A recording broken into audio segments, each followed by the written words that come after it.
这周末休息啊，没有什么特殊的事儿，把今年上半年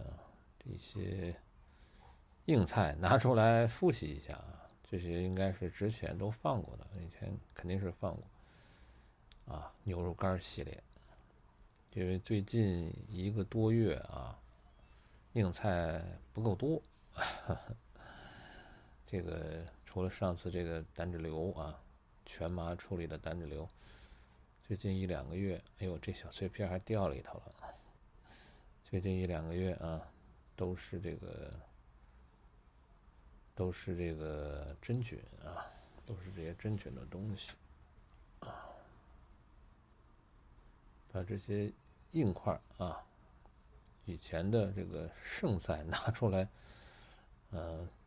重新的复习一下啊。刚才呢有一个小碎渣掉到外耳道和鼓膜夹角的缝里啊，后边是拿吸引器给吸出来的，后边那一块就没再放了啊。这个呢好像是灌了水啊，滴了药了，好像是啊，但实际上泡的也不好，只是露水打湿了一点啊，没有完全的从根上软化。丁丁栓塞呢，这玩意儿吧，其实处理方法挺多啊。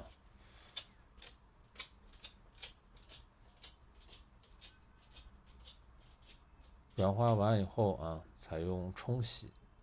都可以。当然极个别有穿孔比较麻烦，这个东西撞上了就倒霉啊。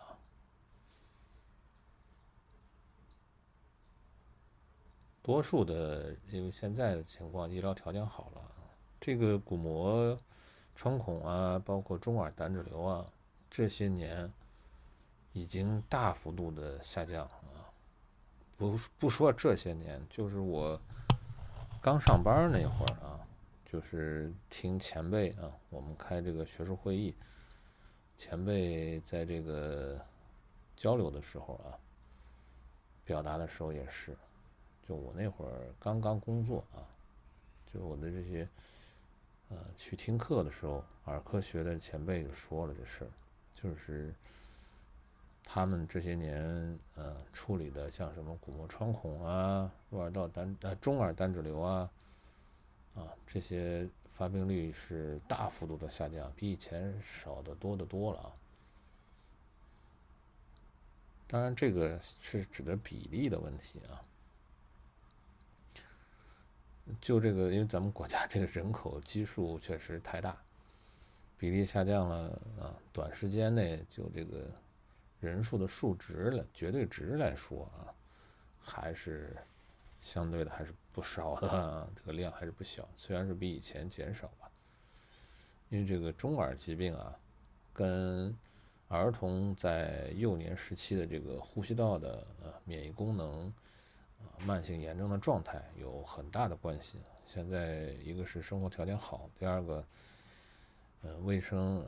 这个工作普及的好，这个小孩子的这个呼吸道疾病得到及时控制的这个概率啊，要远远的比以前要多得多了啊。所以说这个严重的中耳疾病已经少一些了。但这个外耳道疾病跟这个没关系了，就外耳道疾病是单独的一个特殊的疾病，它跟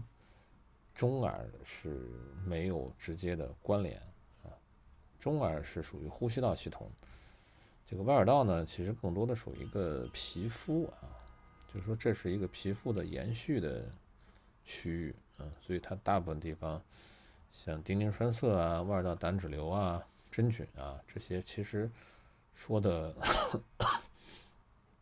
从本质上来说，它是一个外耳道皮肤的疾病啊。这胆脂瘤的根本原因形成就在于皮肤一个是丁宁腺组织的分泌旺盛，第二个是脱出的这种机制衰退、减退、下降导致了阻塞。这个和个人的什么卫生习惯没什么关系啊。跟你说你平时是不是去掏耳朵，或者是不是去定期去医院啊，这个没有一个必然的关联，因为多数人是不需要的。真正出现像丁宁栓塞啊、胆脂瘤这些都是非常少。当然真菌的出现的概率就要高了，因为就我个人的感觉啊，我门诊的病人，胃耳道疾病的病人当中，一半向上是真菌啊，像这种牛肉干啊、胆脂瘤啊，这都是偶尔能够碰到，因为比较少，所以拿出来做成视频啊。当然，这很多看热闹的朋友就有个误解啊，以为是每个人都这样。这个我已经说过非常非常多次，有的时候就懒得说了。咱们多数人胃耳道里没有啊。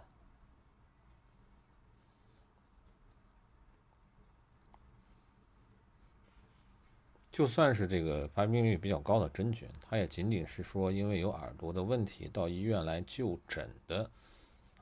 这些人群当中。而像我们以前还经常有时候去做这个体检啊，健康体检。这2年不怎么去了啊，因为我们有自己专业的这个体检中心啊，他们有单独的人。以前有时候他们不够啊，或者体检量比较大，我们去帮忙啊。那个时候，一上午看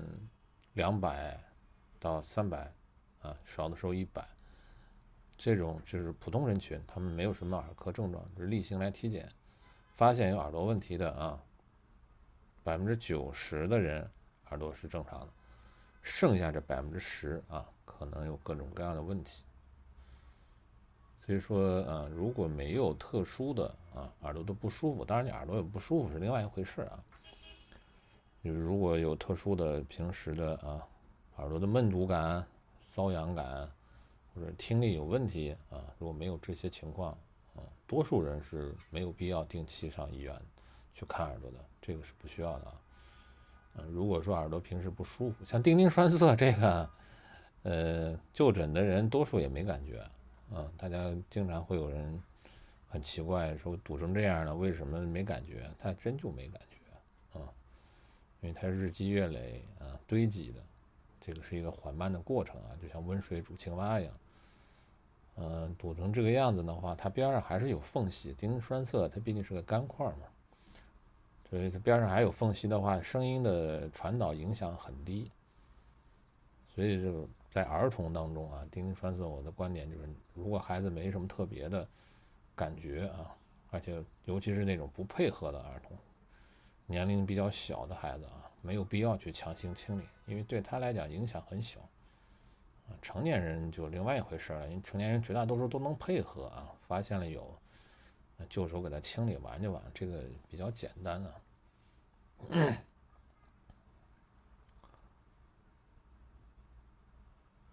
所以说定期的有体检的时候顺便让医生看一眼就可以了犯不上说有事因为经常有时候我的门诊碰到有的人这个很激动，说哎呀终于看到你门诊了，就过来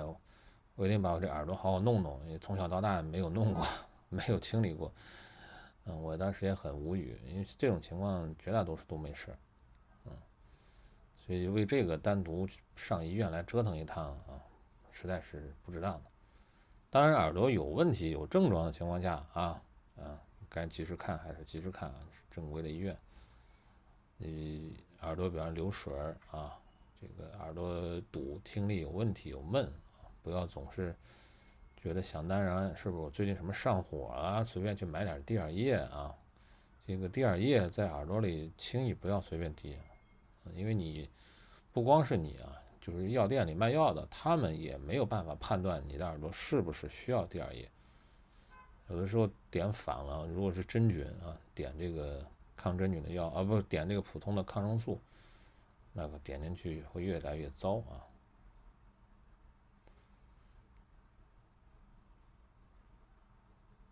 还有一个比较常见的耳朵的不舒服症状就是耳朵痒啊，这个就要仔细的去评估一下啊，看你养到什么程度。如果说偶尔的一阵儿，几分钟啊，或者是几秒钟就过去了，这个不一定有事儿。